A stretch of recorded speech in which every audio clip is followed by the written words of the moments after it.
वैशाख कृष्ण गणेश चतुर्थी व्रत कथा। धर्म केतु नामक ब्राह्मण की कथा। पार्वती जी ने कहा, वैशाख माह के कृष्ण पक्ष की जो संकटा नामक चतुर्थी कही गई है, उस दिन कौन से गणेश जी की किस तरीके से पूजा करनी चाहिए और किस प्रकार का भोजन ग्रहण करना चाहिए।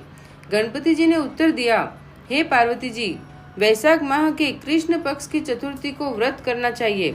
उस दिन वक्रतुंड नाम के गणपति जी की आराधना करके कमलगट्टे के हलवे का भोजन करना चाहिए। राजा युधिष्ठिर ने द्वापर युग में इस प्रश्न को पूछा था और जो कुछ भगवान कृष्ण ने कहा था उसको मैं बतलाता हूँ, आप ध्यान से सुने। कृष्ण जी बोले, प्राचीन समय में रंतिदेव नाम के प्रतापी राजा हुए हैं। जैसे अग्नि तिनके के समूह को भस्म कर देती है, वैसे ही वह अपने शत्रुओं को नष्ट कर देते थे। यम, कुबेर, इंद्रादि उनके मित्र थे। धर्म केतु नाम का एक श्रेष्ठ ब्राह्मण उनके राज्य में रहता था। उसके सुशीला और चंचला नाम की 2 स्त्रियां थी। सुशीला सदैव कोई न कोई व्रत करती रहती थी, अतः उसका शरीर दुर्बल हो गया था।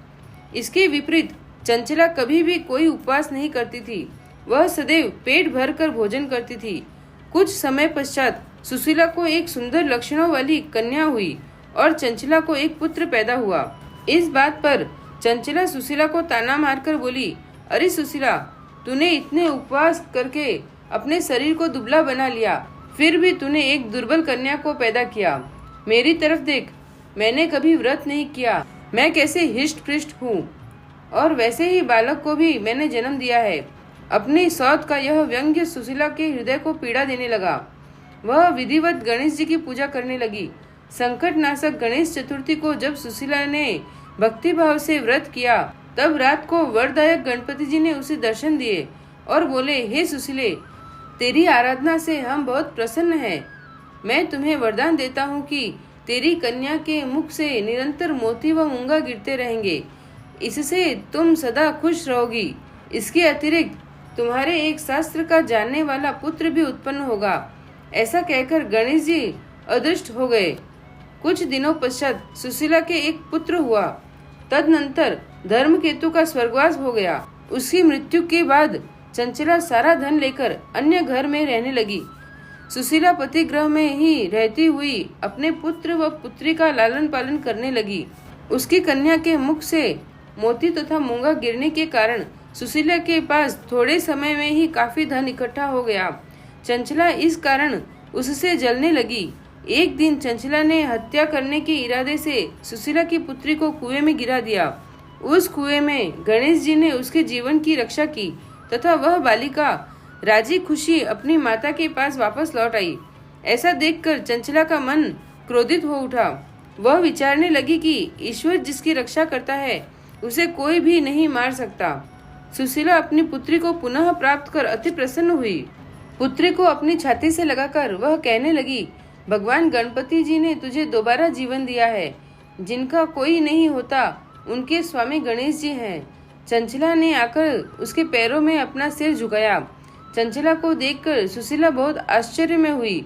चंचला ने हाथ जोड़कर कहा, बहन सुशीले, मैं बहुत पापीन एवं नीच हूँ। आप दया करने वाली हैं। आपने दोनों कुलों का भला किया है। आप मेरी गलतियों को क्षमा करें। जिसके भगवान रक्षक हैं, उनका कोई कुछ नहीं बिगाड़ सकता। जो मनुष्य साधुओं एवं अच्छे पुरुषों के दोषों को देखते हैं, वे अपने कर्म से स्वयं ही नाश को प्राप्त हो जाते हैं। तत्पश्चात चंचला ने भी उस कष्ट नाशक तथा पुण्य को देने वाले संकट नाशक गणपति जी के व्रत को किया। गणपति जी की कृपा से उन दोनों में आपस में दोस्ती हो गई। जिस पर गणेश जी प्रसन्न होते हैं, उसके बैरी भी सखा बन जाते हैं। सुशीला के संकट नाशक गणेश चतुर्थी का व्रत किए जाने के फलस्वरूप उसकी सौत चंचला का मन पलट गया। श्री गणेश जी कहते हैं, हे देवी, मैंने पूर्व काल की सारी बात बता दी है। इस संसार में इससे सुंदर आपत्तियों को दूर करने वाला कोई अन्य व्रत नहीं है। श्री कृष्ण जी कहते हैं कि हे धर्मराज, आप भी ढंग पूर्वक गणपति जी का व्रत करें। इसके करने से आपको शत्रुओं पर विजय प्राप्त होगी तथा अष्ट सिद्धियां व नव निधियां आपकी सेवा में रहेंगी और कुछ समय पश्चात ही आप अपना राज्य प्राप्त कर लेंगे। बोलो वक्रतुंड गणपति संकट नाशन चतुर्थी की जय।